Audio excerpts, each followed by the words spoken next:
Okay, this is Dr. Sean over at, Fortis. This is your anatomy class, and this is week 2. Today, we're going to do the quiz. So I'm just going to run through the quiz. I got less than 8 minutes to do it, and we're going to go through chapter 7, 8, and 9. Remember, we're talking about muscles, nerves, and bones in this one. So let's get over here and get into it and see what we got. So, instructions. This one does have extra attempts. So if you want to do it again, you can always do it again. It's not a big problem. But you might have different questions. So try to do the best you can on these. I'm going to go through this one right here in case you get these same questions. Hemorrhaging diminishes the amount of oxygenated blood. I'm going to move this over just a little so I can see better.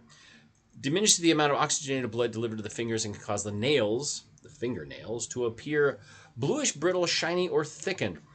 Eventually, almost all of them. However, initially, they'll turn cyanotic. Cyan is a blue color, right? If they get brittle, that's a really common one over chronic. So if you see someone with flaky nails, or they have nails that are chipping or falling apart, that also could be long-term oxygenation problems. Now you take a pulse ox, this little thing goes on your finger that tells you how much oxygen is in your blood. Basically, it should be over 90. If it's less than 90, then you can start having problems, right? We got to watch that kind of stuff. Shiny, not so much. I mean, that can be for a lot of reasons, usually for healthy reasons.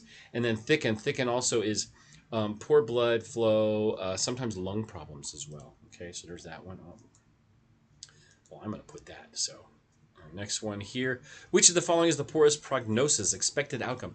Prognosis. Gnosis, to know, and pro, to know ahead of time. What do we know is going to happen ahead of time, maybe? Now, sequelae is after the prognosis, or after you've had something, you have sequelae, which is like now you have pain and suffering all the time, or something like that. That's what that is. Prognosis, a bad prognosis. Freckles, no, they have a very good, no problem. Vitiligo, that's a skin changing color thing. Melanoma. Ugh. Oma means tumor. Melanocyte, tumor. So it's it could be a dark spot on someone's skin that changes in shape and size and all kinds of color and all kinds of ABCs of a blemish on your skin. You can look those ones up, right? That's a melanoma. Those can be fatal. And then albinism is being an albino, which is you lose all of your melanin and you're really light skinned. Okay. Number 3. Well, let me do number 3. Yeah. At which point do the femur and the coxal bone meet? This is a common one I see. So coxal bone is hips, right? Femur's thigh. Where do they meet? Well, they don't meet at the knee. That's down. That would be like the femur and the tibia and fibula. The ankle would be the tibia, the fibula, and like the talus or the calcaneus.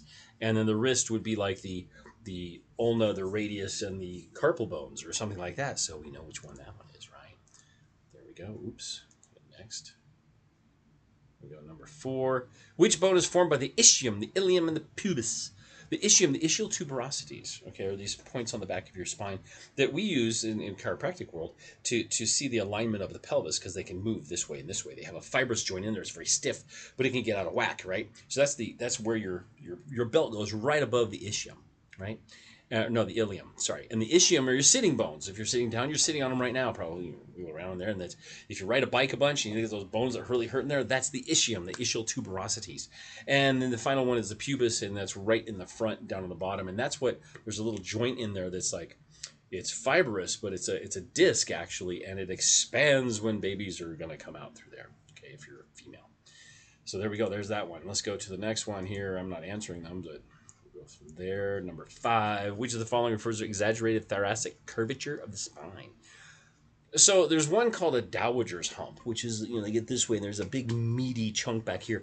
That can be due to metabolism issues too. So you got to watch out for that one. It's not just sitting on your phone all the time. This one here, which of the following exaggerated thoracic curvature of the spine? Now, they say hunchback, it should be a forward curvature, right? Because if it's a lateral curvature of one way or another, that would be scoliosis. Rickets, or rickets, usually it usually has 2 T's in it, but rickets is a vitamin D deficiency, and it was a common thing back in the 30s and 40s in the United States. And you get kids with bow legs, right? Their legs would go like this, and they get like chest problems. They wouldn't grow quite well. Scoliosis, that's this kind of curvature that we have, is a very common one. That's what's called idiopathic. We don't know how it starts. However, it does tend to be, in my experience, it's a neuromuscular problem. Okay, and then lordosis. Lordosis is like a sway back. Okay, like you have a. Oh, let's see this guy right here. I'll show you. This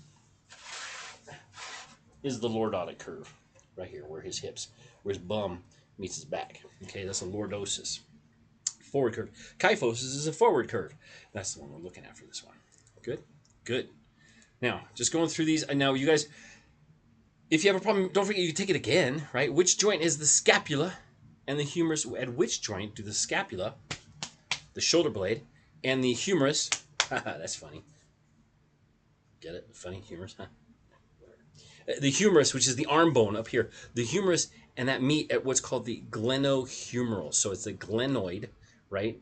And the humerus, the GH joint, we call it, right? That's the one that can dislocate and pop down. You have to pop it back in.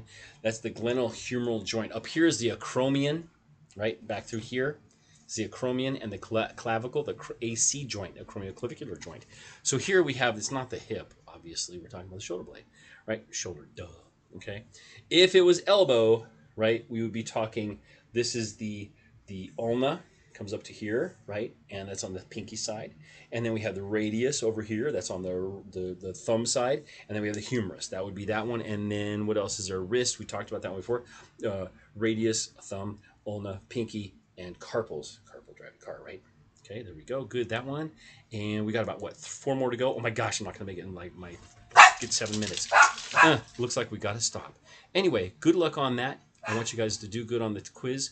My dog's barking at the door, so I got to go. But this is our quiz. You guys can do it. Let's see, number 7, aponeuroses, a flat sheet-like fascia. That's what it is. You have them here, right? It's the white stuff. And also you have one up through here. You guys take care. I'll talk to you soon.